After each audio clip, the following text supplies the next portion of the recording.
جب سپرین پسینے میں شرابور محفین کے ساتھ وہاں پہنچی تو اس نے دیکھا کہ باپ اور بیٹا مل کر ایک بڑا ایئر کرافٹ کیریئر ماڈل بنا رہے تھے۔ یہ منظر دیکھ کر سپرین کے دل میں ایک عجیب سا احساس ابھرا۔ بطور ماں وہ محسوس کر سکتی تھی کہ مہرام نے شہزام کے خلاف اپنی دیوار تھوڑی کم کر دی تھی۔ مہرام کو ذہنی کھیل کھیلنا پسند تھا، لیکن وہ خود اس میں زیادہ اچھی نہیں تھی، اس لیے مہرام عام طور پر اکیلے کھیلتا تھا۔ کبھی کبھار ولید اس کے ساتھ کھیلتا، لیکن آخرکار وہ جانتی تھی کہ ولید مہرام کا حقیقی باپ نہیں تھا۔ مہرام شہزام سے نفرت کرتا تھا، لیکن آخرکار وہ ایک باپ کی موجودگی کو محسوس کرنا چاہتا تھا، بالکل محفین کی طرح۔ خون کا رشتہ کبھی ختم نہیں ہو سکتا، کچھ چیزیں بدلی نہیں جا سکتی۔ ڈیڈ، مہرام، آپ لوگ کیا کر رہے ہو؟ میں بھی کھیلنا چاہتی ہوں۔ محفین تجسس سے ان کے قریب آ گئی۔ یہ دماغ سے کھیلنے والا کھیل ہے، تمہارے لیے نہیں ہے۔ مہرام نے اسے اپنے ماڈل کو چھونے نہیں دیا۔ اف، اتنی بڑی بات بھی نہیں۔ محفین نے غصے سے منہ پھلا لیا۔ ناراض مت ہو محفین، آؤ ڈیڈی کے پاس آؤ، میں تمہیں سکھاتا ہوں۔ شہزام نے فوراً محفین کو اپنی گود میں بٹھایا اور اسے لیگو کے ساتھ کھیلنے کا طریقہ سمجھانے لگا۔ سپرین نے شہزام کو بچوں کے ساتھ خلوص سے کھیلتے دیکھ کر ایک گہری سانس لی۔ پاس سے گزرنے والی ایک خاتون جو اپنے چھوٹے بچے کے ساتھ تھی تعریف کرنے لگی، تمہارے شوہر تو بہت ہینڈسم اور سنبھل والے لگتے ہیں، بالکل میرے شوہر کے برعکس۔ تم بہت خوش قسمت ہو۔ جب میں بچوں کے ساتھ وقت گزار رہی ہوتی ہوں، میرا شوہر باہر بیٹھ کر ویڈیو گیمز کھیل رہا ہوتا ہے۔ سپرین نے اس عورت کی نظروں کا تعاقب کیا اور دیکھا کہ کچھ مرد ایک کونے میں بیٹھ کر موبائل فون میں مگن تھے۔ اس کے دل میں ایک بار پھر مختلف جذبات پیدا ہوئے۔ شاید بچوں کے لیے اپنے حقیقی والد کو جاننا کوئی بڑی بات نہیں تھی۔ اگرچہ مہرام اور محفین کو ولید پسند تھا، لیکن سپرین ہمیشہ محسوس کرتی تھی کہ وہ اس کے ساتھ حد سے زیادہ شائستہ رویہ رکھتے تھے۔ شاید اس کی وجہ یہ تھی کہ وہ جانتے تھے کہ ولید ان کا حقیقی والد نہیں ہے، اور اسی لیے وہ اس سے زیادہ توقعات نہیں رکھتے تھے۔ رات کے 8 بجے تک وہ چاروں بچوں کے ریستوران کے کھیل کے میدان میں رہے۔ چونکہ شہزام نے کہا تھا کہ وہ مہرام کو اپنی باسکٹ بال کی مہارت دکھانا چاہتا ہے، اس لیے وہ تینوں کو باسکٹ بال اسٹیڈیم لے آیا۔ وہاں ایک زبردست میچ چل رہا تھا۔ شہزام نیچے گیا اور ٹیم کے کپتان کے کان میں چند الفاظ کہے۔ پھر دوسرے کھلاڑی نے شہزام کو ایک جرسی دی اور اسے کورٹ میں کھڑا کر دیا۔ جب لمبا اور ہینڈسم شہزام جرسی پہن کر کورٹ میں اترا تو اس کی پرکشش شخصیت دیکھ کر خواتین شائقین پرجوش ہو گئیں۔ نمبر 3 تو بہت ہی ہینڈسم ہے، تم نے بھی دیکھا؟ وہ لمبا اور خوبصورت ہے، کاش میرا بھی ایسا بوائے فرینڈ ہوتا۔ ارے، کیا تمہیں نہیں لگتا کہ وہ کسی حد تک شہزام سوری جیسا لگ رہا ہے؟ شہزام سوری ایسی عام تنظیم کے ٹورنامنٹ میں کیوں کھیلے گا؟ زیادہ سے زیادہ وہ 21 سال کا لگ رہا ہے۔ چپ رہو۔ او میرے خدایا، اس نے اتنی دور سے شاٹ مارنے کی ہمت کیسے کی؟ وہ اندر بھی چلا گیا۔ حیرت انگیز، یہ کافی نہیں کہ وہ صرف ہینڈسم ہے، بلکہ اس کے باسکٹ بال کے سکلز بھی لاجواب ہیں۔ کیا وہ ہمیں دیوانہ بنانے کی کوشش کر رہا ہے؟ عورتوں کی سرگوشیاں صبرین اور بچوں کے کانوں تک پہنچ گئی۔ صبرین تھوڑا شرمندہ ہوئی، لیکن اسے ماننا پڑا کہ شہزام کورٹ میں واقعی بہت خوبصورت لگ رہا تھا۔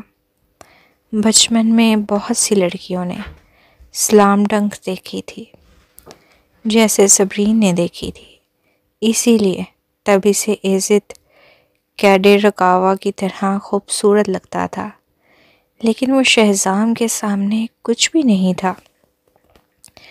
شہزام کی مہارت واقعی حیران کن تھی، چاہے وہ ڈنکنگ ہو، 3 پوائنٹرز ہو یا ریباؤنڈ، اس نے ہر چیز میں دوسروں کو پیچھے چھوڑ دیا۔ پورا کھیل اس کے لیے ایک ذاتی شو بن گیا تھا۔ جو ٹیم پہلے ہار رہی تھی، وہ شہزام کی وجہ سے تیزی سے اسکور میں آگے بڑھنے لگی۔ محفین زور سے تالیاں بجانے لگی۔ اسکیمی ڈیڈ، آپ بہت زبردست ہو، کم آن جیت جائیں۔ اپنی بیٹی کی حوصلہ افزائی سن کر شہزام مزید جوش میں آ گیا اور پہلے سے بھی زیادہ بہترین کھیلنے لگا۔ ایک چھوٹے لڑکے نے محفین کی طرف حسرت بھری نگاہوں سے دیکھا۔ یہ تمہارے پاپا ہیں؟ وہ تو لاجواب ہیں۔ ہاں، اسکمی پاپا باسکٹ بال میں سب سے بہترین ہیں۔ محفین نے فخری انداز میں اپنی تھوڑی اوپر کر لی۔ لڑکے کی ماں ہنسنے لگی۔ لٹل گرل، تم اپنے پاپا کو گندے پاپا کیوں کہہ رہی ہو؟ محفین اچانک چپ ہو گئی تو محرام نے اسپورٹ لہجے میں جواب دیا، کیونکہ ان کا آخری نام اسکیم ہے۔ اوہ، یہ تو بہت نایاب نام ہے۔ لڑکے کی ماں مسکرا دی۔ محرام خاموش رہا اور باسکٹ بال کورٹ پر سب سے زیادہ چمکنے والے شخص کو دیکھنے لگا۔ ماضی میں وہ واقعی نہیں جانتا تھا کہ باپ کیا ہوتا ہے۔ سب کے پاس باپ تھا، لیکن اس کے پاس نہیں تھا۔ پری اسکول میں باقی بچوں کو ان کے ماں باپ لینے آتے تھے، لیکن اس کے لیے صرف ماں آتی تھی۔ جب اسکول میں خاص دنوں پر تقریبات ہوتی تو دوسرے بچوں کو والدین آتے، لیکن اس کے نہیں آتے تھے۔ جب وہ دوسرے بچوں کے ساتھ کھیلنے جاتا اور تھک جاتا تو وہ اپنے باپ کے کندھوں پر چڑھ جاتے، لیکن اس کا کوئی باپ نہیں تھا۔ وہ صرف اپنی ماں کو تھکانے سے بچانے کے لیے کہہ دیتا کہ وہ تھکا نہیں ہے۔ اس نے کبھی باپ ہونے کا احساس نہیں جانا تھا، مگر آج شاید وہ یہ احساس پا رہا تھا۔ اگرچہ لوگ پہلے ولید کو اس کا والد سمجھتے تھے، لیکن محرام جانتا تھا کہ وہ نہیں تھا۔ اگر ماں نہ ہوتی تو ولید اس کے ساتھ اچھا سلوک نہ کرتا، یہ وہ جانتا تھا۔ پہلے وہ صرف جانتا تھا کہ اس کا باپ ایک کمینہ تھا، مگر اب وہ یہ بھی جانتا تھا اس کا باپ لیگو اور باسکٹ بال بھی بہت اچھے سے کھیل سکتا تھا۔ کھیل ختم ہونے کے بعد شہزام کو بہت سے لوگوں نے گھیر لیا، لیکن وہ سیدھا صبرین اور بچوں کے پاس آیا۔ جب وہ محرام اور محفین کے سامنے پہنچا تو اس نے نرمی سے پوچھا، کیوں نہ میں تم دونوں کو باسکٹ بال کھیلنا سکھاؤں؟ ہاں ہاں، محفین نے خوشی سے تالیاں بجائیں۔ محرام خاموش رہا، لیکن اس کے چہرے پر جو فخر تھا، اس سے شہزام کو اندازہ ہو گیا کہ وہ راضی ہے۔ صبرین بے اختیار پوچھ بیٹھی، انہوں نے تمہیں کھیلنے کی اجازت کیسے دی؟ بہت آسان تھا۔ میں نے ہر ایک کو $2000 دیے اور وہ تو چاہتے تھے کہ میں روز آؤں۔ شہزام نے مسکرا کر جواب دیا۔ صبرین کو کوئی جواب نہ سوچا اور دل ہی دل میں بڑبڑائی، پیسہ دنیا کو گھماتا ہے۔ جیسے ہی اس نے شہزام کو کوسا، اس کا فون بجنے لگا۔ ولید کی کال تھی۔ اس کے چہرے کا رنگ سخت ہو گیا۔ چند لمحوں کے بعد وہ قدرے الجھن کے ساتھ ایک طرف جا کر فون سننے لگی۔ سپی، تم کہاں ہو؟ بہت شور ہو رہا ہے، ولید نے دھیمی آواز میں پوچھا۔ تم کب واپس آ رہی ہو؟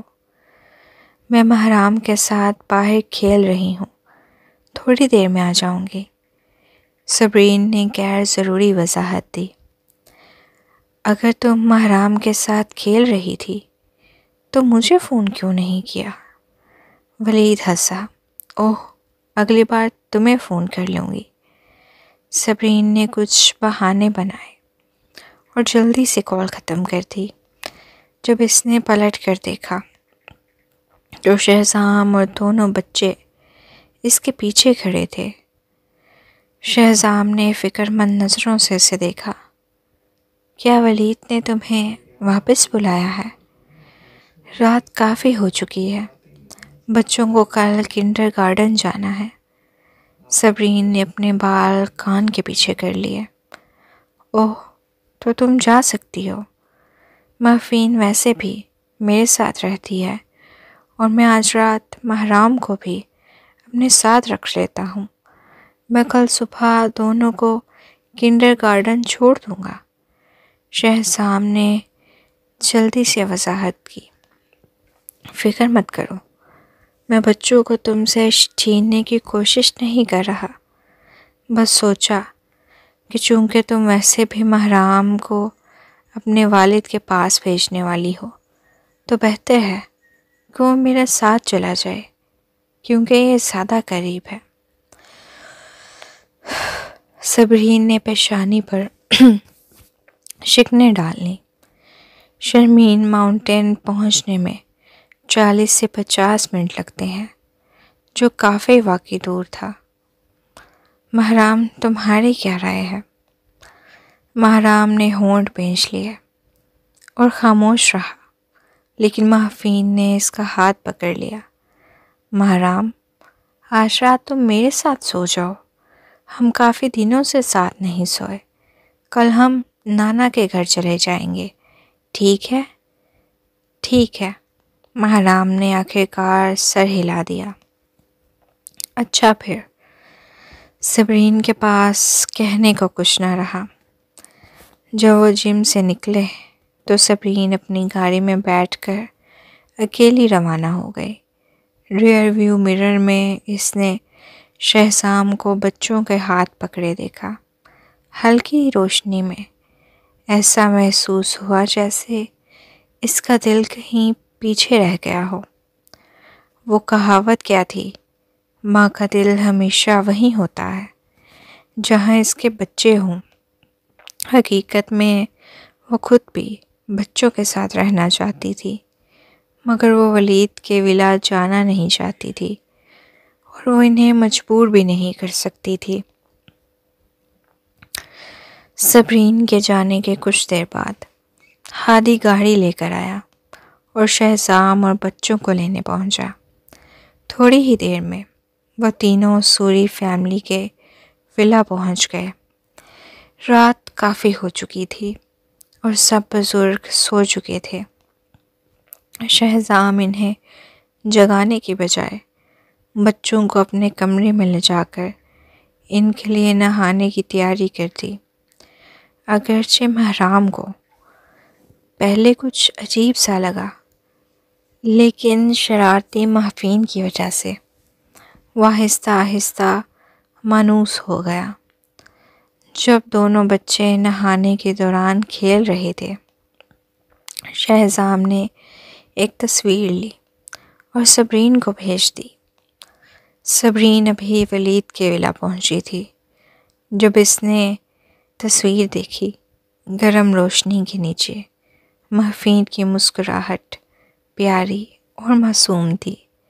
محرام کے چہرے پر پانی کے چھینٹے پڑے تھے، لیکن اس کی آنکھوں میں ایک مدھم سی مسکراہٹ تھی۔ وہ منظر اتنا خوبصورت تھا کہ اس کا دل جیسے مچل اٹھا۔ جب وہ حاملہ تھی تب اس نے اپنے خاندان کے بارے میں ایسے ہی خواب دیکھے تھے، ایک ایسا شوہر جو اس سے محبت کرے اور ہنستے کھیلتے صحت مند بچے۔ یہ ہر عورت کی سب سے بڑی خواہش ہوتی ہے۔ اب بچے اپنے والد کے پاس تھے اور ولید سے شادی کر چکی تھی، مگر جب وہ اس کے ولا سامنے کھڑی تھی تو اس کا دل اب بھی بے چین اور بے بسی محسوس کر رہا تھا۔ تبھی شہزام کا پیغام آیا، سپی، ان دو خوبصورت فرشتوں کو جنم دینے کے لیے تمہارا شکریہ۔ میں تم سے جتنی بھی معافی مانگوں وہ اس زندگی میں کافی نہیں ہوگی، نہ اگلی زندگی میں اور نہ اس سے اگلی زندگی میں، مگر میں واقعی تمہارا شکر گزار ہوں۔ میں تم سے ہمیشہ محبت کرتا رہوں گا۔ اس زندگی میں تمہارے سوا کسی اور سے شادی نہیں کروں گا۔ میں ہمیشہ تمہارا انتظار کروں گا۔ میں انتظار کروں گا کہ ہمارا خاندان دوبارہ مکمل ہو جائے، ایک 4 افراد کا خاندان۔ صبرین کافی دیر تک وہیں کھڑی رہی۔ اچانک ولید کی آواز آئی، سپی، تم وہاں کیوں کھڑی ہو؟ کچھ نہیں۔ صبرین نے فوراً اپنا فون نیچے رکھا اور ولید کے نرم لہجے کو دیکھ کر خود کو تھوڑا کمزور محسوس کیا۔ میں نہانے جا رہی ہوں۔ ولید نے اسے غور سے دیکھا اور آنکھیں سکیڑ لیں۔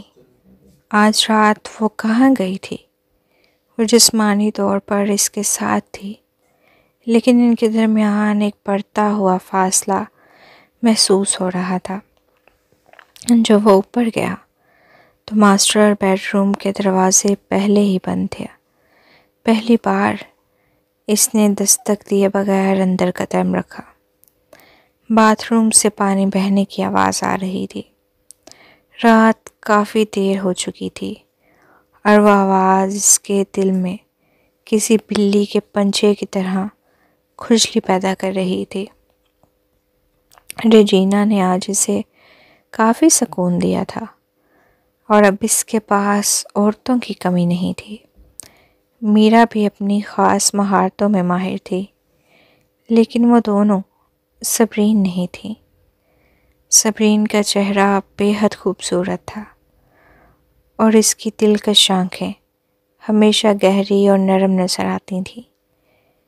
اس کا قداس جسم بے مثل تھا، ایک قدرتی حسن کا نمونہ۔ ولید کے ذہن میں اس کی تصویر گھومنے لگی۔ اگر وہ آدمی اسے دھمکاتا نا۔ ولید نے سختی سے مٹھیاں بھینچ لیں۔ 20 منٹ بعد جب صبرین شاور کے بعد باہر نکلی اور اچانک ولید کو بڑے بستر پر بیٹھے دیکھا تو وہ چونک گئی۔ اس نے بے اختیار تولیے سے اپنے جسم کو مکمل ڈھانپ لیا۔ عام طور پر جو وہ بیڈ روم کا دروازہ بند کر لیتی تو ولید اندر نہیں آتا تھا۔ وہ اس کی عادی ہو چکی تھی، اس لیے باہر آتے وقت زیادہ محتاط نہیں رہتی تھی۔ اگرچہ اس نے خود کو ڈھانپ لیا، مگر ولید کی نظروں نے ایک لمحے کے لیے اسے دیکھ ہی لیا تھا۔ اس کے لمبے بھیگے بال کندھوں پر بکھرے ہوئے تھے۔ وہ تھوڑے بے ترتیب لگ رہے تھے، مگر اس کی کشش میں مزید اضافہ کر رہے تھے۔ اس وقت شاور کے بعد اس کے چہرے پر ہلکی سی سرخی نمایاں تھی، جو ایک قدرتی چمک دے رہی تھی۔ یہ منظر جینا یا میرا سے بالکل مختلف تھا، جو ہمیشہ انتہائی میک اپ میں لپٹی رہتی تھیں اور جنہیں چومنے کی خواہش بھی کم ہو جاتی تھی۔ سپی، ولید کی آنکھوں میں ایک چمک ابھری۔ ولید، کیا کچھ ہوا ہے؟ اس کی نظروں نے صبرین کو گھبراہٹ میں مبتلا کر دیا۔ اگر کچھ نہ ہوا ہو تو کیا میں تم سے ملنے نہیں آ سکتا؟ ولید کی آواز بھاری ہو گئی۔ وہ اب مزید صبر نہیں کرنا چاہتا تھا۔ جتنا وہ انتظار کرتا، اتنا ہی سے خود سے دور کرتا جا رہا تھا۔ صرف اسے مکمل طور پر حاصل کر کے ہی وہ اس کا مالک بن سکتا تھا۔ اگر وہ اس کے اصل ارادے کو جان بھی لے تو کیا فرق پڑتا ہے؟ جب ایک بار سب کچھ ہو جائے گا اور وہ اس کے بچے کی ماں بن جائے گی تو سب کچھ بدل جائے گا۔ ویسے بھی ولا میں کہیں نگرانی کیمرے تو نہیں لگے ہوئے تھے۔ مگر میں سونا چاہتی ہوں، میں آج واقعی تھک چکی ہوں، صبرین نے نرمی سے کہا۔ یہ تو صحیح ہے، کافی دیر ہو چکی ہے، چلو ساتھ سو جاتے ہیں، آخر ہم میاں بیوی ہیں، ہمیں الگ بستروں پر نہیں سونا چاہیے۔ ولید کی نظروں میں ایک الگ چمک تھی۔ صبرین کی آنکھیں حیرت سے پھیل گئیں۔ تم مجھے ایسے کیوں دیکھ رہی ہو؟ ولید نے مسکرا کر پوچھا۔ تم نہیں چاہتی؟ ایسا نہیں ہے، صبرین نے ہکلاتے ہوئے کہا۔ تو پھر سو جاؤ۔ ولید بستر پر لیٹ گیا۔ صبرین کا دماغ کچھ دیر کے لیے خالی سا ہو گیا۔ اس نے خود کو یاد دلایا کہ یہ سب معمول کی بات ہے۔ وہ اس کے لیے ذہنی طور پر پہلے ہی تیار تھی، ہے نا؟ مگر اس کا جسم خود کو روک نہیں پایا۔ وہ آہستہ آہستہ اپنی جلد کی دیکھ بھال کرنے لگی، اپنے بال خشک کیے اور تبھی بستر پر لیٹی جب ولید کو نیند آتی ہوئی محسوس ہوئی۔ جب روشنی بند ہوئی تو وہ احتیاط سے بستر کے کنارے پر جا لیٹی۔ کچھ ہی لمحوں بعد ولید کا جسم اس کے قریب آنے لگا۔ صبرین نے کمفرٹر کا کونا سختی سے پکڑ لیا۔ وہ خود کو ذہنی طور پر تیار کر رہی تھی، مگر پھر بھی وہ بے اختیار پیچھے ہٹ گئی۔ ولید، میں واقعی بہت تھکی ہوئی ہوں، شاید اگلی بار۔ صبرین نے پوری قوت سے ولید کو دھکیل دیا، لیکن ولید اپنی بات منوانے پر بضد تھا اور اس کی گرفت اب اتنی سخت ہو چکی تھی کہ صبرین کو تکلیف ہونے لگی۔ وہ جیسے پاگل ہو گیا تھا۔ آخر کار جب صبرین مزید برداشت نہ کر سکی تو اس نے بیڈ سائڈ ٹیبل پر رکھا لیمپ اٹھایا اور ولید کے سر پر دے مارا۔ اسی لمحے ولید نے سر اٹھایا اور اس کی گرم جوش آنکھوں میں ایک سرد چمک ابھری۔ جب چاندنی اس کے چہرے پر پڑی تو صبرین کے جسم میں ایک سنسنی دوڑ گئی۔ وہ اس سے خوفزدہ ہو گئی تھی۔ ہاں، خوف۔ اسے ولید سے واقعی ڈر لگنے لگا تھا۔ چند لمحے بعد ولید کے نفیس اور خوبصورت چہرے پر تکلیف، مایوسی اور دکھ کے آثار ابھر آئے۔ اس اچانک تبدیلی نے صبرین کو الجھن میں ڈال دیا، جیسے کچھ لمحے پہلے کا خوف اور سب کچھ محض ایک وہم ہو۔ سپی، کیا تم مجھ سے اتنی نفرت کرتی ہو؟ ولید نے سرخ آنکھوں سے اسے دیکھا۔ میں تم سے نفرت نہیں کرتی، صبرین نے خود کو سمیٹتے ہوئے کہا۔ وہ بے بسی اور مایوسی کے احساس میں ڈوب چکی تھی۔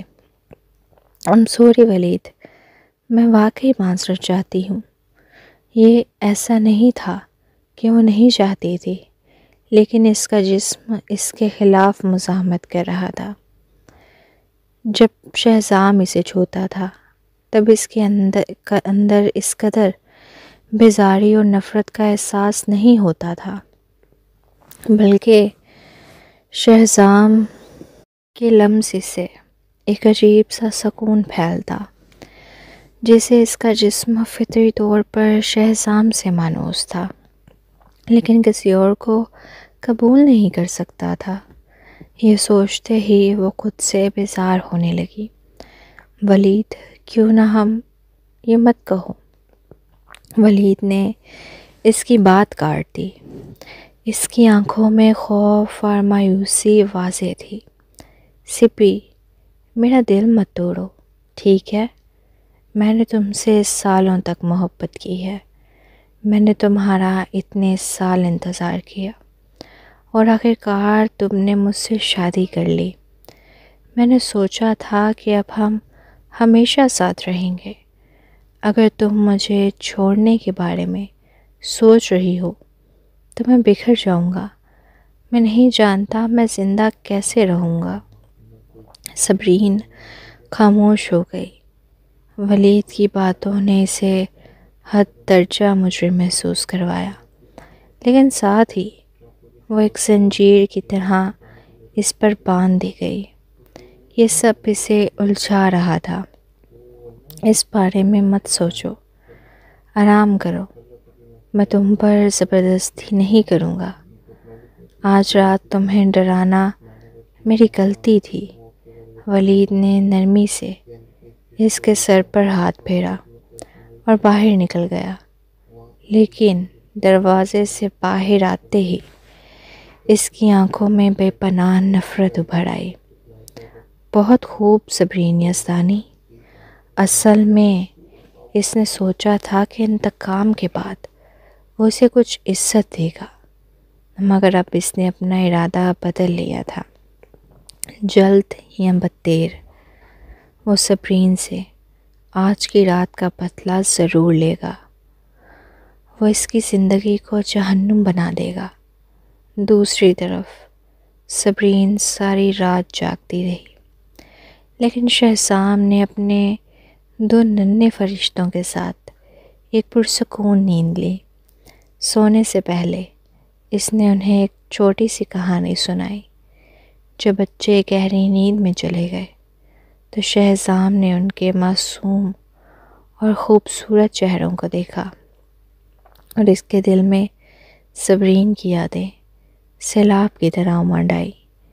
وہ اسے یاد کر رہا تھا، وہ اسے اپنے پاس واپس چاہتا تھا۔ وہ چاہتا تھا کہ ان کا خاندان ایک بار پھر مکمل ہو۔ مستقبل میں وہ صرف سپی کی بات سنے گا۔ اگر سپی کہے گی کہ فلاں شخص سے تعلق نہ رکھو تو وہ کبھی اس سے تعلق نہیں رکھے گا۔ اگر سپی اسے کسی کام سے روکے گی تو وہ کبھی وہ کام نہیں کرے گا۔ صبح 6 بجے شہزام جاگ گیا اور خود ناشتہ بنانے کے لیے کچن میں چلا گیا۔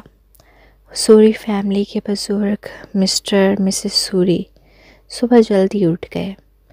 جب انہوں نے شہزام کو کچن میں کام کرتے دیکھا تو حیرت سے ان کی آنکھیں پھٹی کی پھٹی رہ گئیں۔ یا اللہ، کیا سورج آج مغرب سے نکلا ہے؟ میرا پوتا ناشتہ بنا رہا ہے۔ مسز سوری حیرت اور جذبات سے لبریز ہو گئیں۔ میں نے کبھی سوچا بھی نہیں تھا کہ زندگی میں کبھی اپنے پوتے کے ہاتھ کا بنا ناشتہ کھانے کا موقع ملے گا۔ شہزام نے مسکراتے ہوئے جواب دیا، نانو، فکر نہ کریں، اب سے آپ ہر روز میرے ہاتھ کا ناشتہ کھائیں گی۔ کبھی وہ خاموش طبع اور سخت گیر تھا، مگر اب جب وہ مسکرایا تو اس کا وجیح چہرہ کسی سردی کے بعد پہلی بہار جیسا لگنے لگا۔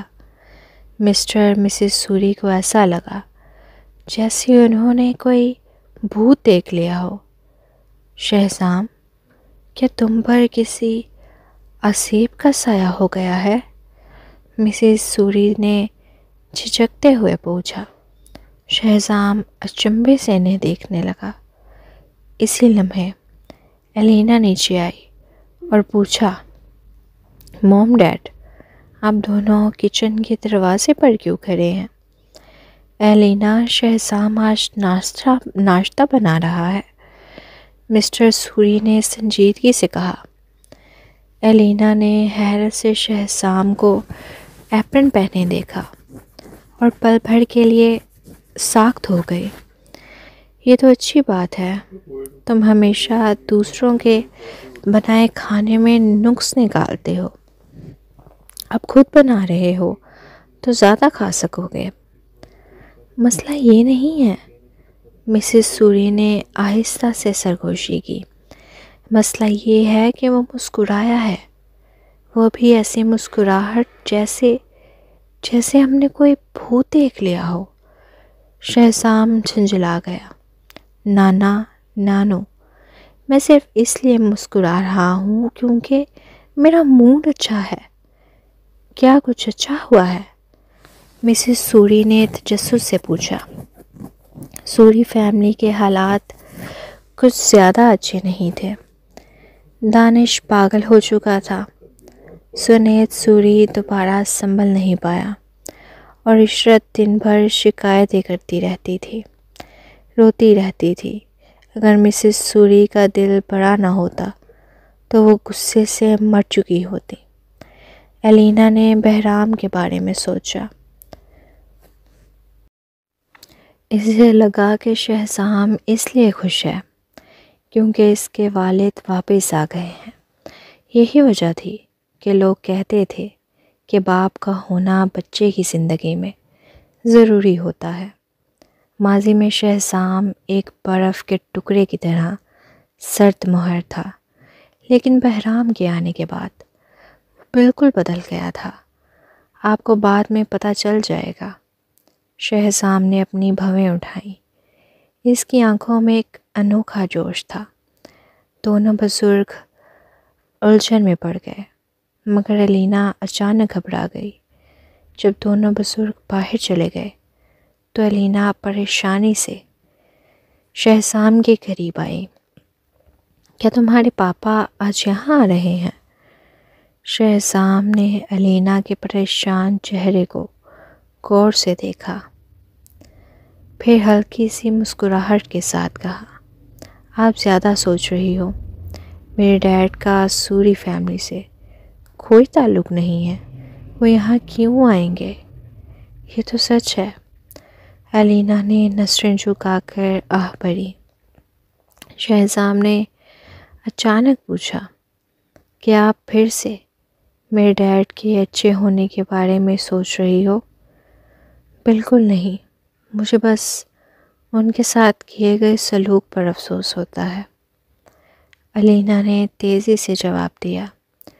ویسے بھی اب اس میں ہمت نہیں تھی۔